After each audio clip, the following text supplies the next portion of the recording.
Pagdulas sang curfew, face shield kag 70% capacity sa mga PUJ, pila sa mga pagbagong ipatuman sa syudad sang Iloilo.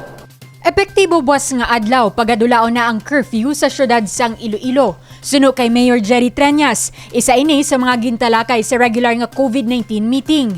I-lift na naton sugod buwas ang curfew. Parang mas madamo pang economic activities ang matugta naton. More employment opportunities will be allowed. Amat-amat na kita balik sa normal. Bangod sini, panugutan na ang pagwa sa balay bisan pa maglapaw alas 10 sa gabi tubtob alas 4 sa kaagahon. Isa pa sa natalakay sa meeting among pagdula sang face shields. Buot silingon hindi na manghindirekesito ang pag-usara sang face shield ilabi na sa pampubliko nga lugar. We will no longer implement it and I will be requesting the City Council by way a letter para i-amend na nila ang face shield. Sa pihak sini, importante sa gihapon ang paggamit sang face mask bilang isa sa minimum health safety protocol. Nambalan man ang pagpasaka sa kapasidad sa mga pasahero sang PUJ o kon public utility jeepneys. Ginapananaw nga kasunod sang pagkakasang plastic barrier, mahimo na nga 70% capacity ang PUJ. Under na sila sa LTFRB. And ang aton yate, masunod kita, we will be compliant with LTFRB. Kung masiling sila 70%, 70%. But ang mga PUJ yan sa LTFRB. Tanan ini ang kabahin sa mga pagbago sa Executive Order No. 132-A nga ginpermahan ni Mayor Jerry Treñas kasunod sa nakita nga pagnubo sang kaso sang COVID-19 infection sa syudad sang Iloilo. Divine Singh para sa Level Up Patrol.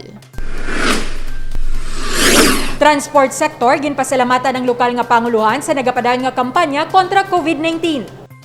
Ginkalipay sang transport sector ang paghalog sang pila ka mga pagsulundan para sa mga public utility vehicle o kon public utility jeepney sa syudad sang Iloilo.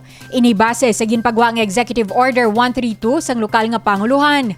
Para sa chairman sang Western Visayas Transportation Cooperative kag presidente sang Iloilo City Loop Alliance of Jeepney Owners and Drivers Association nga si Boyet Parcon, dako ang nabulig sang padayon nga vaccination program sang lokal nga panguluhan ilabi na para sa mga drivers kag pamilya sini.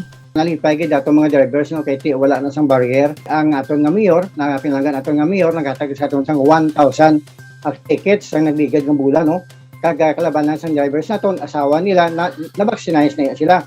Kadungan sa paghalog sang safety protocol sa mga pampubliko nga salakyan, may panugya naman si Parcon sa mga driver kag pasahero sa syudad sang Iloilo. Una sa aton nga pasahero man, commuters naton palihog lang, magalin sa inyo balay, dapat may face mask na kamo, may alcohol na kamo para mga safety kita sa aton nga pagsakay sa aton nga transport PUJ naton.